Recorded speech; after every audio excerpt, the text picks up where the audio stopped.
Welcome back to Roker on the Road. Back in the early part of the last century, the women's temperance movement helped in banning alcohol, otherwise known as prohibition. That led to the flourishing of tea houses. Well, the ban was eventually repealed and tea houses faded away. But that was then. This is now. In one spot in Connecticut, a tea house is coming on strong.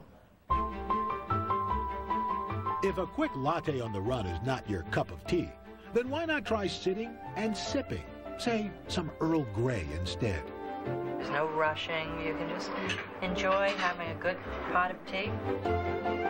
Housed inside this 1890s farmhouse in Darien, Connecticut, Tea Party Antiques and Tea Room is a throwback to days past.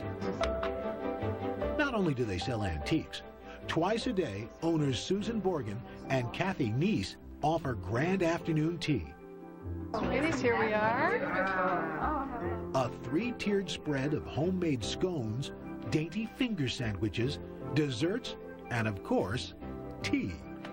I came up with the idea of Tea Party Antiques and Tea Room by combining my love of antiques with having tea. Other than one lump or two, the only pressing decision to brew over is which tea to have. They offer 14 varieties served in personal teapots, from a hearty Assam to a green tea called Precious Eyebrows. They even have a special blend for kids' tea parties called Cherry Berry Good.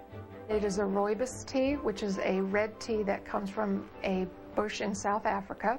That's a decaf, right? The teetotaling duo first discovered just how sweet their shared love of tea could be 8 years ago, when their daughters became friends in the first grade.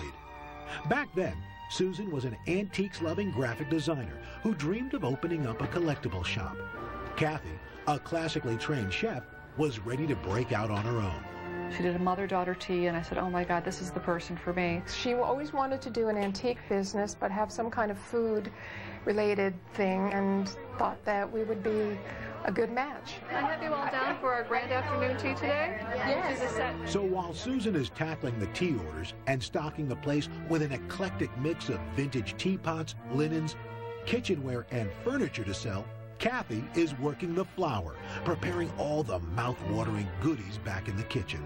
Included in our grand afternoon tea, which is our full tea, is 5 types of tea sandwiches, along with 2 scones per person, and also 5 miniature delectable desserts. In fact, all this tradition dates back to the early 1840s, when hunger apparently got the better of the 7th Duchess of Bedford, who secretly ordered small meals to be brought to her room before dinner. Here's the tea.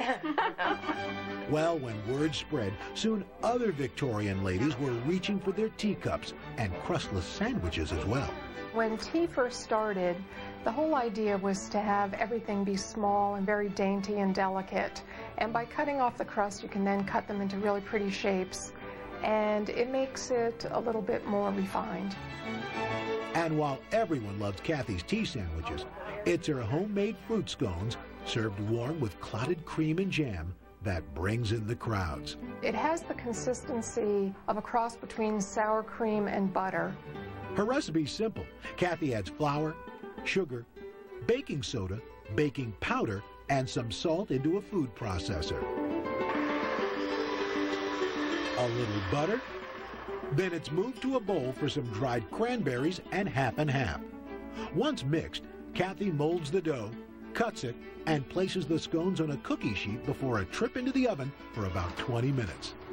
The secret to light and flaky scones is to definitely have cold butter, cold half and half, and to not overmix them. As for the mix of afternoon tea, snacks, and antiques, it's a hit. Not only for tea lovers, but for Kathy and Susan as well. The best part of having this business is how much joy it brings to people. They love being here. They love shopping here. They really enjoy the entire experience. Ever wonder where the word scone comes from? There are those who believe it's an abbreviation of the phrase Stone of Destiny, a place where Scottish kings are crowned, laddie.